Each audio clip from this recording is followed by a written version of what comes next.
Hey everybody, so in today's video I'm going to be showing you how to assemble your chafer.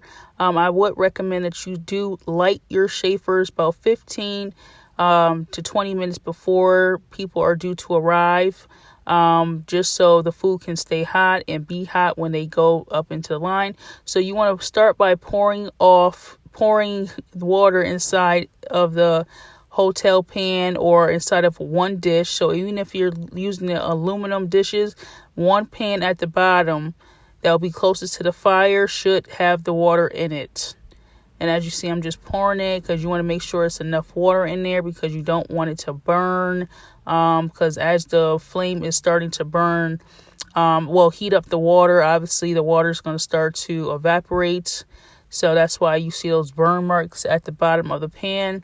So this is what it looks like once the sternos are lit. And please do mind that, keep in mind that this is at the actual end of the event. That's why you see some like little food on the table. And now I'm just going to show you how to actually turn it off the proper way, or what I use. I just use like a metal spoon or like a glass plate and put it over the top. It does not burn the plate or the spoon. It is the proper and safest way to turn them off.